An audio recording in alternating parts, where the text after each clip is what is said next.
almost every discipline that we have, and I'm thinking at the moment of different sciences and those who look at the such things as the beginning of civilization and so on,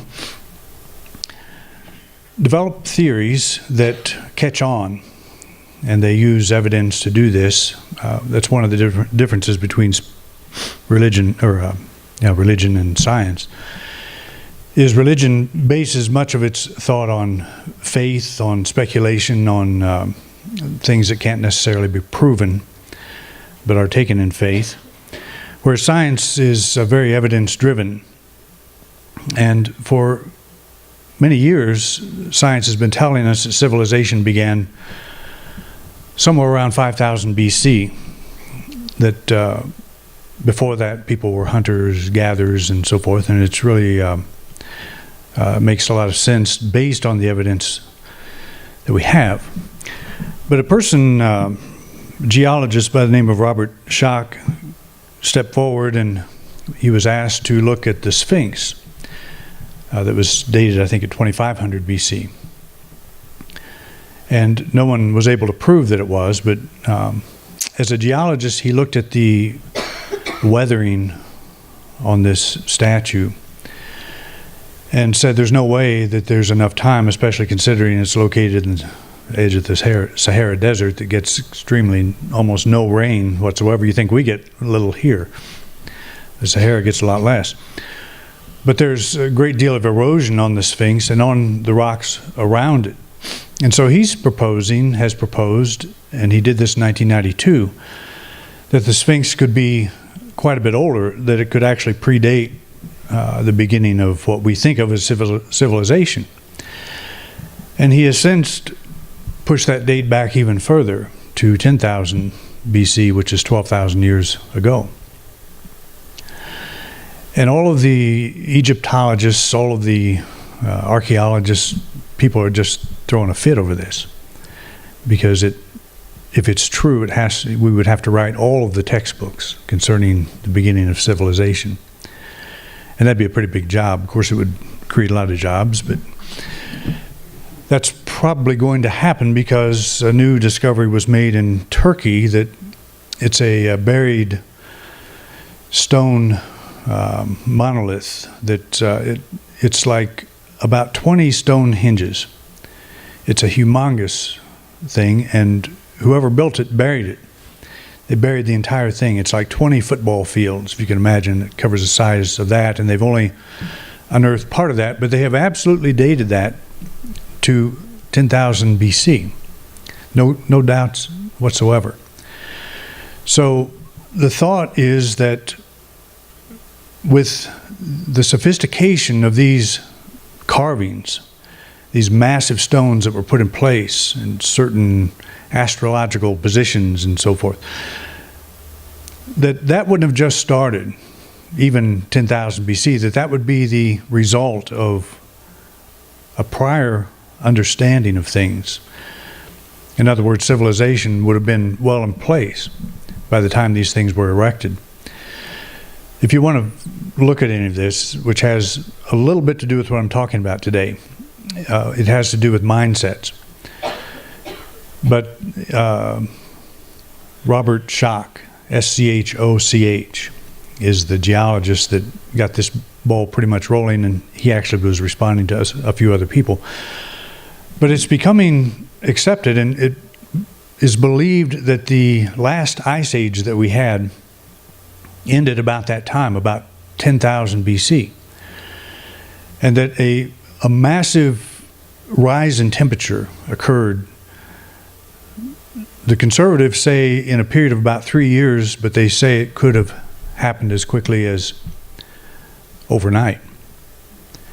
And it began to melt all of the ice that was there and caused massive flooding and probably destroyed whatever civilizations were there. And that was due to the result of some solar flares, which is why I've got a picture of the sun up here.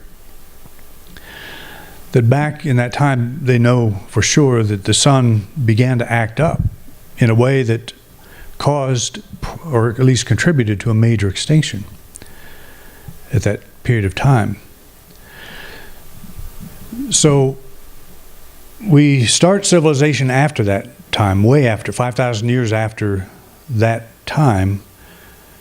And that's what all the textbooks say. If you go to school right now, that's what you will learn.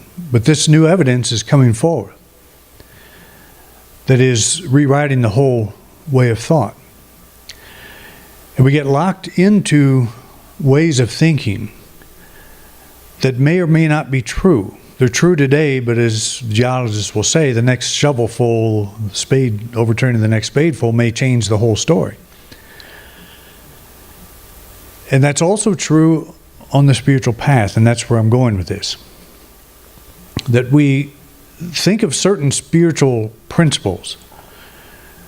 We're taught them, they make sense to us, we respond to them in a positive way, and so we say, that's true because I like it. It resonates with me. Something in me jumps at that, and there's something to be said for that. As I read my first major truth book, Emily Cady's book, Lessons in Truth, my whole soul just leapt with joy with that. I couldn't believe somebody was saying what I believed but never had heard before, what I felt. And so there's a certain truth to that. But what we have to be careful is that a person like myself would not say of Emily Cady, she is the truth. Everything she wrote is the truth. And so I must stick with her and stick with her book, stick with every word that she wrote. That's what we do with the Bible. The Christian fundamentalist takes the Bible literally. It is the Word of God. We can't vary it. We can't think of it in any other way. And we have that tendency. We want to find the truth and keep it forever the same. So the mistake I would make is if I said Emily Cady in her book Lessons in Truth is the truth. When the truth is, it's not Emily Cady or her book, it's what those things stirred in me. That's the truth. What she woke up in me, that is the truth. And where will that truth lead? It will probably lead to a different place than from Emily Cady in her book, as it has. There's a lot that I carry still that is in total harmony with her. But I have begun to think for myself. In other words, what made Emily Cady Emily Cady? It wasn't from parroting everybody else. It was from discovering a deeper truth in herself. This is what made a Charles and Myrtle Fillmore, the co-founders of Unity, who and what they were. Charles Fillmore said he studied all of the religions in the world early on in his spiritual quest, and it was so confusing to him that he said, I finally decided to go to headquarters, go directly to the source, go to God. And as he saw that, that was the inner awakening, that was turning within himself. We see ourselves as centers of God, as centers of this infinite energy that bubbles up as us. And as long as we're looking outside to books, to Bibles, to teachers, to whatever, and bringing our truth from the outside in, we may find that inspiring, but that's more like an addiction than it is like a waking up. If you take that substance, you'll feel pretty good for a while, but then it wears off. It's as you go within yourself and you find that place. And I was going to compare this with images of the sun and a black hole as a comparison. The self-image operates like a black hole, and they say a black hole is like a huge vacuum cleaner. It sucks everything in to itself, including light. Nothing can escape. The self-image is sucking things into itself, looking for greater truth, looking for more of what it feels it lacks, what we feel we lack at the ego, self-image, personality level. I'm half a person, so I need to find the other half. So I'm like this black hole, and I suck in every person that walks by that looks even remotely close to what I think would make me happy. And I find just one experience after another doesn't really work out, doesn't pan out. Or I may suck a career in that seems to add credibility to me, to my strength and stature to me, but maybe I'm not giving in that career. I'm trying to get the rest of myself. So the sun is a giver. It's a center that gives and it radiates out. Whereas the black hole is a taker. It sucks in. So when we approach the spiritual teachings, we often do so like the black hole. We just suck everything in. We read every book we can. We listen to every lecture we can. And try to remember, try to take in all of the truth that they're teaching. But the truth they're teaching is you are a sun. You are the sun. You are a radiant center. And that's the difference. As long as you're sucking in the teachings are not stirring in you what they're supposed to, or what they're intended to, I should say. So what they're intended to do is make you stop one day and say, I am a giver. I am a radiant sun. I am a complete soul. Instead of taking, I'm a giver. And I am taught not by outer means, but by inner means, intuitively. And that's what happens to every discipline on this planet, including New Thought. We call it New Thought because it was new at one time, sort of. It's actually very old. But it reemerged in America and across the world at a time where it appeared that they call it new because in contrast to the old traditional Christian way of thought, it's a new way of thinking, God within. Every person is a Christ. Every person is a spiritual being. There's no judgment. There's no condemnation whatsoever from God. This is a new thought. So we take all of these ideas like the black hole and we store them somewhere in our being, in our consciousness, and we think we have truth. But we're still a black hole. You know you are changing when you become a sun, when you know that you are awakening to that source within yourself. It's a real, organic, living thing. That transformation occurs. You're born again. We've all seen the Christian born again approach. Somebody lives a sinful, terrible life, and one day somebody tells them God will forgive them, and they're just totally unloaded. Totally happy that they're free from all that guilt, all that shame. But that'll only get you a few miles. It's not a realization. It's not a spiritual awakening. It's an emotional awakening. It's an emotional shift. And it just doesn't go very far. So you got to keep pumping that up. I've told the story of when I was baptized in the Baptist church. I was immersed. And I thought that was pretty cool. And I love the symbology of that. You go in, you're one person before you're immersed in the water, and you're pulled back up another person. That's the new birth. But it has nothing to do with water. Has nothing to do with churches. Has nothing to do with anything other than that awakening to the truth that I am a spiritual being. I am a spiritual being. I am the soul. I don't have a soul. I am that, and that soul is eternal. So we wake up to that truth, and it changes the whole way we think of things. And there is always resistance there. And the resistance comes not from outside, but from ourselves. And today, as we're talking about the law of attraction, there's a huge amount of misunderstanding around this idea.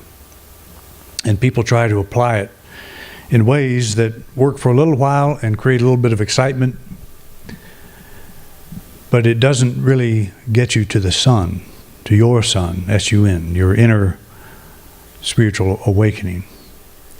And that's what we want to do. And if we're not there, Jesus said you'll know the truth and the truth will make you free. Can we say we're free? Do we know the truth? I know all about the law of attraction. But am I free? Do I keep white knuckling it, trying to apply it, make it draw more things to me so I'll be freer? Do I understand what freedom is? from a spiritual point of view? Have I had a fundamental change in my thinking on what it means to be free? And probably most of us would say no. Yes, we've changed our Sunday morning experience. We come to a different church. We're involved in something else. And we can say this in the community of addiction. Yes, I quit drinking. But have you found your son? Have you found your soul? Have you found and recovered what you thought you lost? Have you consciously reconnected with the truth of your being? It's not enough just to stop the substance abuse. That's good, but it's not enough.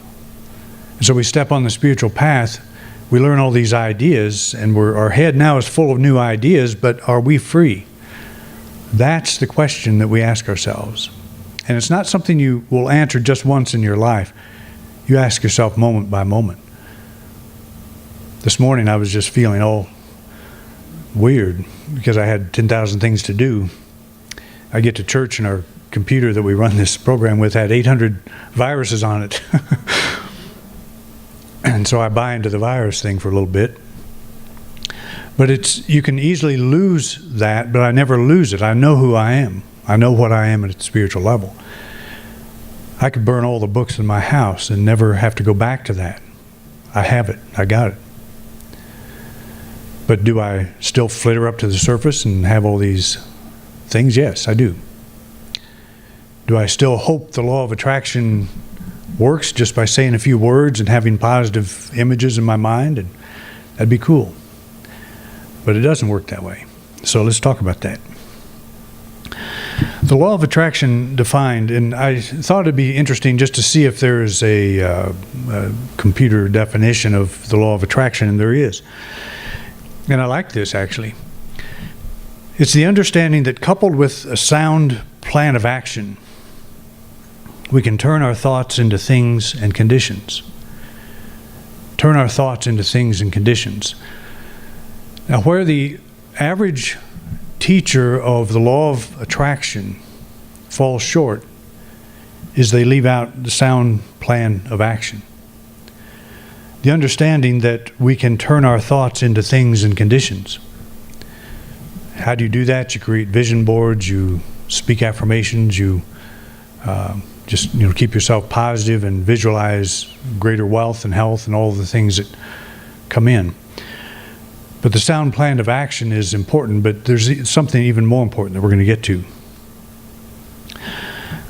The false prophet of new thought is the one that gets up and says, by merely visualizing and affirming wealth or some other desirable condition, the universe will go to work to lay it at our feet with little or no effort on our part. You saw this in the movie The Secret, where the genie appears. You rub the lamp, the genie appears. What do you want? You want a new Ferrari? Okay, I'll give you a new Ferrari. I want $1 million. Yeah, I'll give you that. Just whatever you want, this genie will give it to you. Only the genie's called the universe. So the problem is that by creating your vision board or by beginning to visualize, you're not invoking the law of attraction. You can't not invoke it. You invoke it 24/7. It's like the law of gravity. How many of you prayed today, gravity, please keep me on earth?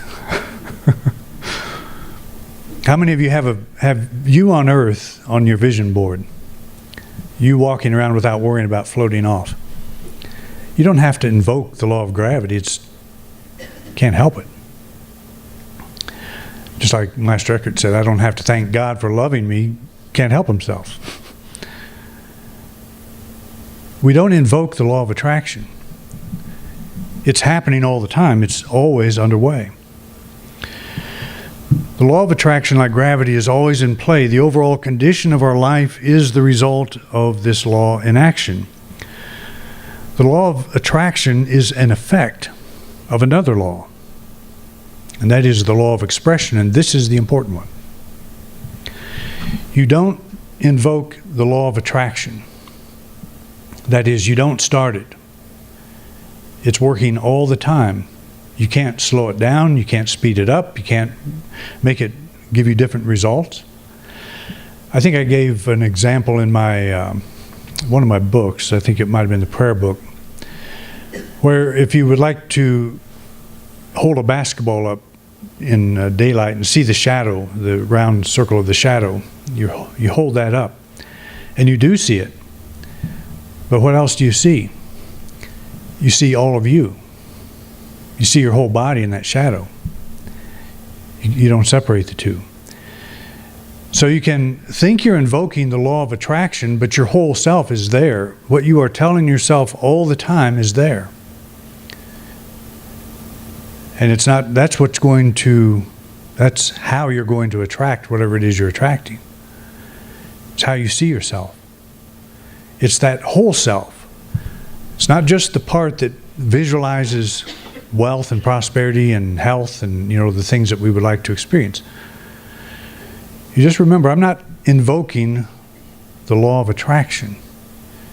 I'm becoming aware of it. And I'm becoming aware of my relationship with it. The law of attraction is an effect. We probably should not even think about the law of attraction. But it's a big book seller. And that's part of the thing I'm saying is we hear that so much. The law of attraction, we get excited about it. There's lectures on it. We spend a lot of money buying books and hearing these lectures. Because we want to learn how to attract into our life what it is we really want. But if you don't get rid of the self you don't want, you'll never get rid of anything you don't want. And that's the law of expression. The law of expression is the natural law that sets the tone and direction for the law of attraction. That's the law of expression. How you see yourself determines what you will attract. The sun is operating according to the law of expression. It's a center that radiates. The black hole is exactly the opposite. It operates only by the law of attraction. It sucks everything into its being. And this is all theoretical because we don't really know. Nobody's ever seen a black hole. It's all on math. But they say every galaxy at the center has a black hole, but that doesn't matter. What is the center of our galaxy? Is it something that is giving? Would the sun have to visualize more light in its life? Would it have to visualize more warmth? It naturally is that. The law of attraction is just happening because of what it is, because of how it's expressing. See the difference? It's like we wake up to our spiritual self. We touch that inner depth. And we start attracting new things without even trying. New ideas, new levels of relationships. We start seeing the world differently. We let go of the world that we believed was true. And we begin to attract different things, or we begin to see different things because of how we see ourselves. So the law of attraction is secondary. It's an effect to the law of expression. It is a law. It can't be stopped. It's a natural law.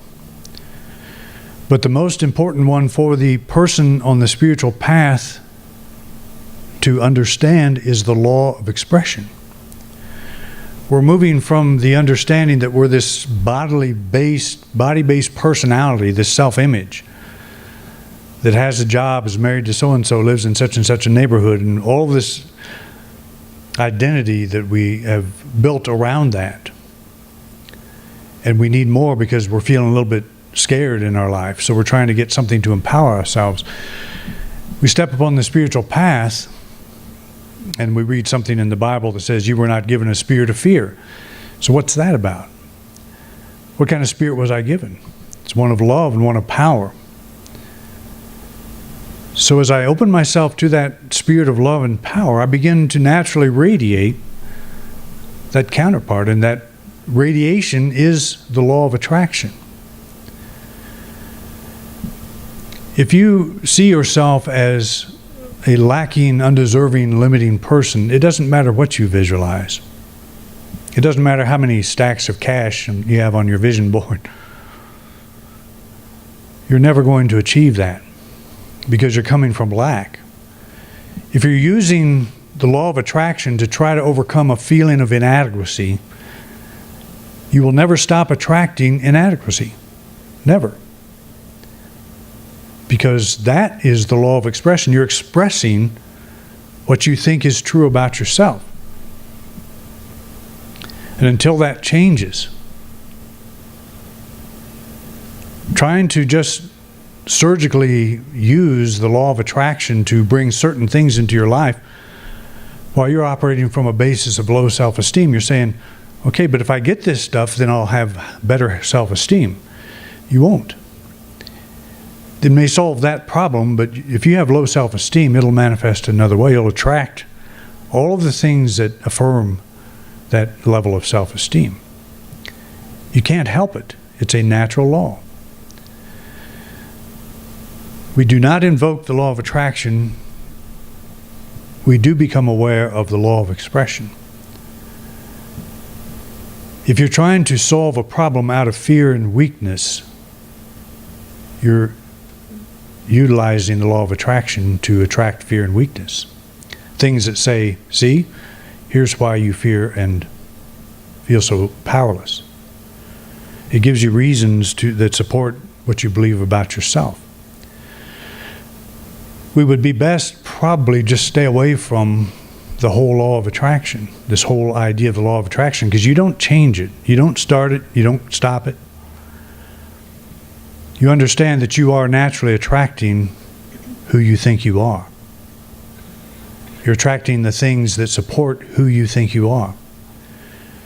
So when you change who you think you are, and Jesus hit this nail on the head, he said, seek first the kingdom of God.